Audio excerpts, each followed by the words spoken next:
So yun mga kalpa, no, meron nga pala ditong MIUI 125 na kakargahan. So 59 stock head, no? 59 AS. So bali dito sa block niya, chrome bore na 59 MTRT. Yung block niya na chrome bore, tapos RIK na piston ring set. Ayan.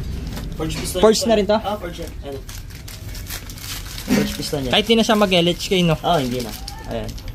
Bali profiling na lang gagawin dito sigurado, for sure. So pakita natin yung mga iba pang parts dito. Forge. Tas packet na lang matik. Oo. Ito yung kanya, pin.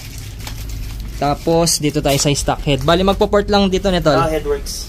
Yung cam niya, ito pa rin eh. Ito yung cam sa gagamitin natin tol.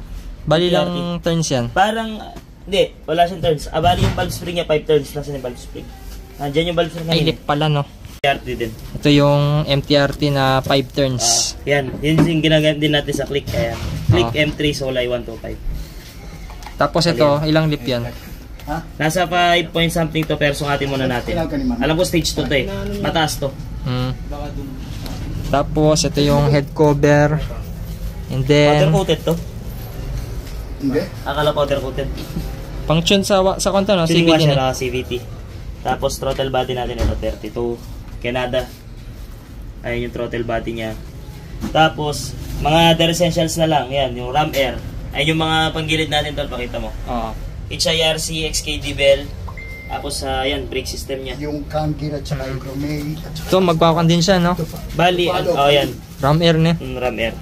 Tapos yung Racing Monkey na valve lock, tsaka valve seal.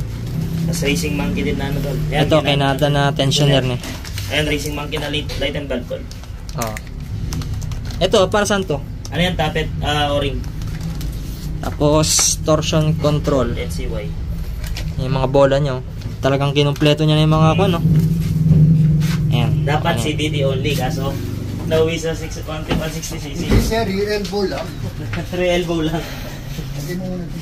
Ayan, kasi ito yung motor. Currently ano siya, undergoing circuit concept, no?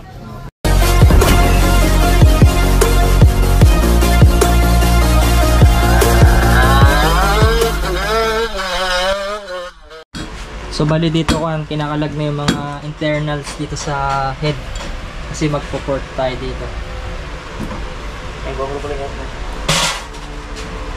Lagi nabubugbog yung cellphone ko eh. Sinasta kaya kinakalahawang yung loob. Pakita natin yung mga ibang parts dito. Naka-content pala siya, no? Parang RB8, no? Di RB8 yan, tol. Ano to ay? X-Speed? Kalesa type. Ito yung mga ibang kaha niya. Ayan. Bali ngayon, yung part 1 natin dito, kanilang headworks muna. Tapos sukat nito, no? Headworks, tapos ano muna tayo. Ito kasi kakain na to na isang araw halos sa akin eh. Ito matagal eh. Hindi natin naman minamadali ang build. Tol, mamaya pagkakain dun. So bali dito kinuha natin yung throttle body kasi ipo-port match siya. No, tol? Tama yung term ko, no? Port match. Mamatch sa port. Port sa match. Ito, manifold na lang ang papalitan dito para mag-down drop, ne? Pero may nabibili daw talaga na ano dito, manifold na pang down drop. Yung iba kasi winawalwal ko, ang pangit na. Ayan, magsusukat muna tayo dito. Tunay tayo mga tayo. Mas maganda. 57.2.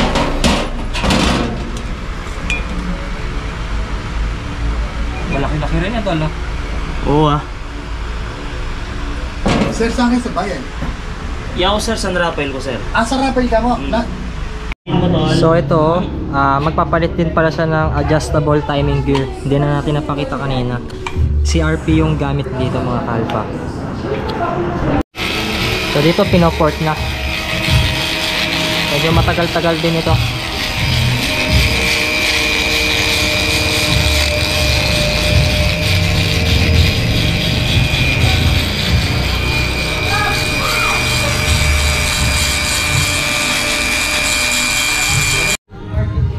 Laki-laki pa na tol.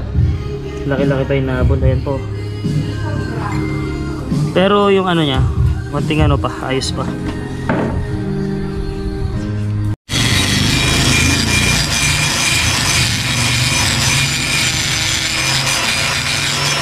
Wala nilabas yata na head ng M3.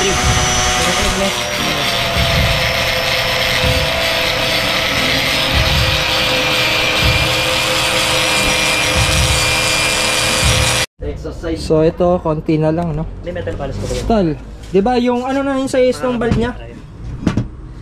Ano kasi yung size yan? Stock lang yan, stock valve niya. Ito? Oo. Racing monkey stock valve. Bakit kailangan mag-control port? Na? Para maganda Para maganda yung pasok ng airflow, syempre. Pati yung sabog sa combustion, no? Hindi ka na yun. Kumbaga, mas maganda yung air-fuel mixture niya. Pagpasok.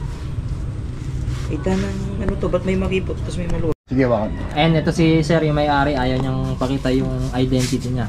So, Sir, ano masasabi mo doon sa port nung kasama natin na mekaniko? Malinis, maganda. Tsaka dito, no? Pulido na, Sir, no? Parang, ano, dumaan sa machine. Parang dumaan sa machine, no? Medyo kwan lang talaga, kinain lang talaga ng maraming oras sa pagpuport at sa pagpalis. Kasi maraming hinahabol eh. Malinis. Yung TV nyo. Sa head pa lang yan, ha? Dapat isipan nyo ba niya kung downdraft eh. So, abangan nyo yung next video natin dito. Si boss ba nakita niyo? Kailangan talaga malinis yung Di ba? pagkaka-port and polish. Para yung daloy ng hangin, di ba? Ito kasi ang purpose niya, ba't makintab? Para hindi nagka-carbon buildup dyan. Para yung carbon diretso lumalabas lang. Hindi mahirap linisin kapag in the near future mag-re-refresh. Oh. Bubusan mo lang ng gas, malalaglag. Malalaglag na agad, no? Hindi na kailangan yung wire brush, ne? Oo. Mas malakas na pandinis yun eh. Yung...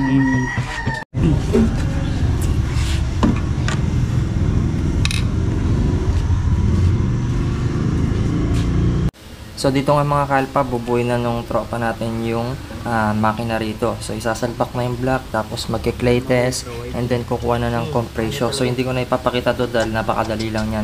At saka recipe na rin yan ng mekaniko. So yung secret yan. Gas ko. Maho. Tanay tak ng kaya mo makalilipas ko. Ready.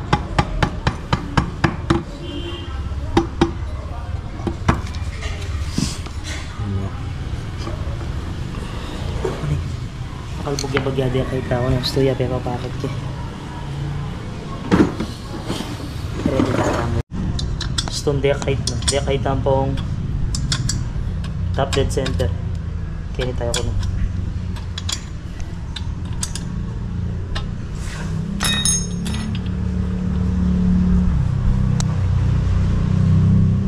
Nakikita kaya clearance. High comp yapit. Stuya pero bakit kaya talaga.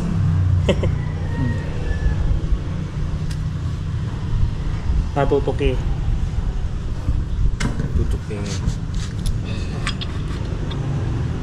Pwede na yan na. Yan.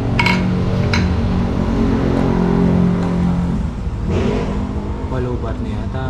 Dali, memory yan.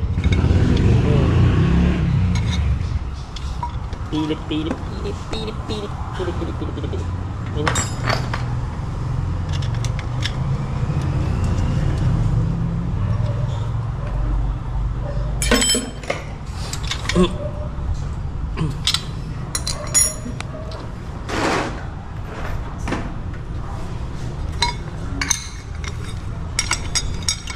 So, tayo pa yung pampamal labor.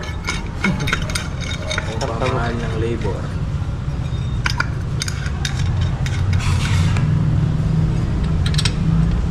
Shoot na naman.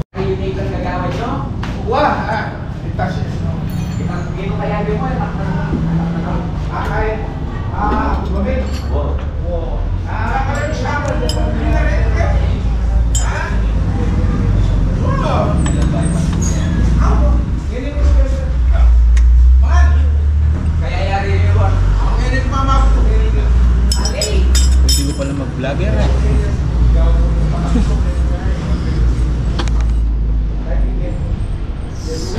Kaya ni top dead na. Kinukuha na natin na top dead center. Yan yung true top dead center niya. Diba? Yan o. Kasi pag hindi natin kinuha na yan, Minsan kasi yung sa timing sa magneto, hindi tama doon sa markings niya dito, di ba? May mga markings na minsan hindi tuma. Syempre iba na yung load ng engine. Kaya kailangan i-correct din natin yan. Di ba? Oh. Ngayon, sayad naman yan, boss. Pagkasita mo tayong barbula. Kailangan Umpisa na tayong magtabas ng mga retainer natin. Susukatin muna natin yung cams. Malinis na yung head. Bali susukat-sukat na lang yan. May update namin kayo pagka nasalpak na lahat. Yan, magsusukat na tayo ng clearance ng retainer sa valve seal para iwas putok. Iwas sabog. Iwas sabog sa susukatin natin muna valve seal.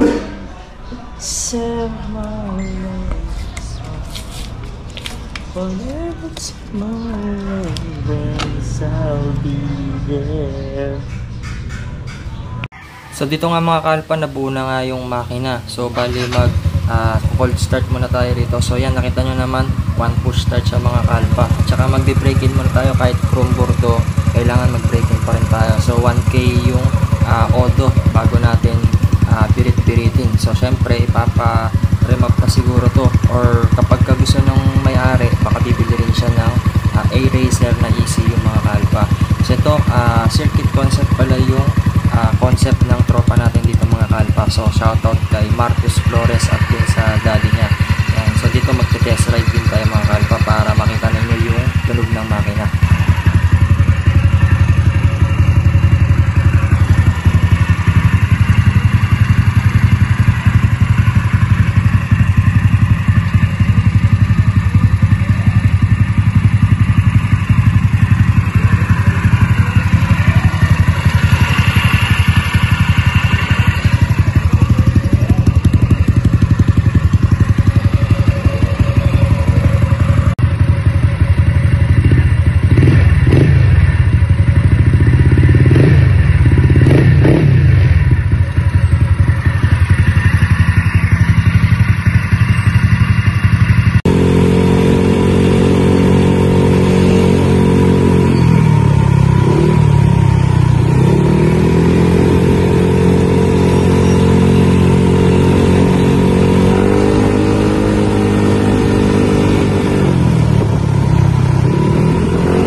So yun mga kalpa, napakagandang matak itong build ng tropa natin, 59 stock head ng M3. Ayan mga kalpa. So kapag gusto ninyong bumili, iwan ko yung mga link dyan sa Shopee no, sa baba, sa pin comment at dyan sa description box.